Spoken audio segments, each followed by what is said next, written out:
guest referee match because after that's the only two title matches. Seth Rollins comes out, and the three of these men, Seth Rollins being the special guest referee, Playing kind the of role of put Shawn on Michaels. is playing the role of Shawn Michaels. To D's amazing point, they kind of gave a collective tribute to what I believe may have been the first uh, special guest referee SummerSlam match. That Second, being second, second. Yeah. being Shawn Michaels, the special guest referee to The Undertaker and Bret the Hitman Hart, which makes Drew's attire look a lot more recognizable now that you can tell he was going for an Undertaker kind of vibe. Because Punk's gear made sense immediately. Seth wore fancy ref gear. It did reference Shawn Michaels, but it was also just fancy Seth Rollins, ref gear. Drew's one kind of took me off guard. I wasn't really sure what he was going for. I thought it might have been a Loch Ness monster or something. And then like my my dad said he looked like a Serpenter from like GI Joe. And I was like, I'm Wow. not really sure what he was going for. I said reptile from Mortal Kombat. Reptile from Mortal Kombat. Okay, that's a good one. That's a good one too. Yeah. Maybe tell us in the comments what he was going for there. But they had a banger of a match. Seth, for the most part, let them do what they wanted to do. He kept it fair, but he kept it loose. He refed it like I would say Lucha Libre refs ref a match. And I'm only saying that because I've referenced Lucha Underground because they ref like Mexican refs in there, and they just kind of let you do whatever except the actual line. So if you like, for instance, if you yell at a ref to stop counting in like Lucha Libre, they'll probably stop counting. You know what I mean? They'll count to nine and then kind of let you bang out till you get back in. Um, but that was essentially Seth Rollins. He let them go as hard as they wanted to go, but when chairs and weapons kind of came into it, he drew the line in the sand, and he kept it as a fair fight for the most part. This gets kind of, I'll say the ending and then I'll leave it to your guys for interpretation, but it kind of goes into this ego driven obsession thing with CM Punk towards the end. As the closer the fight starts to get, the more, almost the same way Drew was totally consumed by CM Punk, Punk came totally consumed with this bracelet that got stolen from him. And it ends up ultimately costing him the match, uh, because he got angry at Seth Rollins for doing his job. And so we were thinking about the end point of Punk and Drew. And then I know last week, me and Duke, we were talking about maybe a Rock, Cody, Roman situation where they wanted Seth, but they couldn't really fit it in there, so they had to kind of introduce him in this role.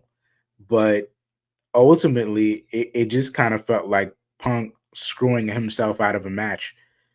How did it feel for y'all? Where do you think this is going? Does it all end right here? Is there like where does this go? Personally, I don't think it ends. It transitions into Punk and Seth. Mm. And to me, you have to ask yourself this question: who turns heel first, Punk or Seth? Mm. Yeah. I feel like that's going to be a tough spot because realistically, could they both be heels? Sure, they both can be phenomenal heels. Can they both be a face? Absolutely. They both are phenomenal faces. They're good at whatever they do, but I guess the right way to do it would be who can piss the fans off more. And I would think right now in this current state, as much as I don't want to do it, it would probably have to be Seth, right? Because the fans now are just so happy to see Punk back that maybe they don't want to boo him just yet. See, I don't Would that know. be your? That's the tough spot is who's the. I don't know. I guess I would have to see. And if you look at the build for Taker and Shawn back in '97, to me, it's literally the exact same thing. Mm. Does it Like lead to? Yeah, I mean, I figured, does it lead to a match at maybe Survivor Series or the Rumble? Maybe Mania next year. We don't know. But I feel like this is going to turn into one of that kind of like feud situation. Mm-hmm. It's like you can't boo Punk, but it's one of those things like, do you boo Seth or do you boo Punk? Because Punk said on the promo on the Go Home show, everybody it's a sings. 50-50. Everybody sings Seth's song. Everybody, chants CM Punk. So you don't know. Mm-hmm.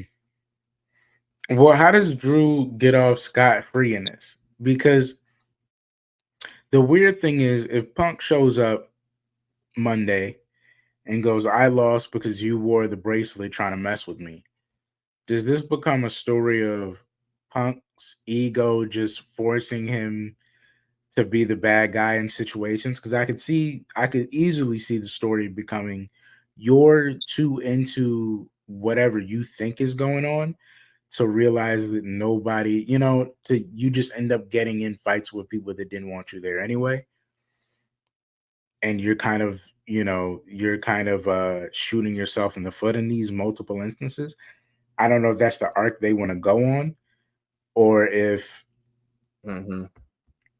because I could see Seth turning heel, but at the same time, do we really need a reinvented Seth Rollins? I'm kind of happy with the Seth Rollins we got right now. I am too. I don't think it's gotten old yet. Yeah, and I feel like I don't. it might be much easier for Punk's ego to kind of write him into a bad guy role without him being a bad guy necessarily, but clearly having like an ego issue where he blames other people, and there's a gray area where they could be responsible, but it's probably just you. Because that's really what happened here. You had him beat Anaconda Vice. You couldn't keep your eyes off the bracelet. You had him beat GTS. You couldn't keep your eyes off the bracelet. Then you blamed him when you screwed it up like it was his fault. Really, I think I think what we can do.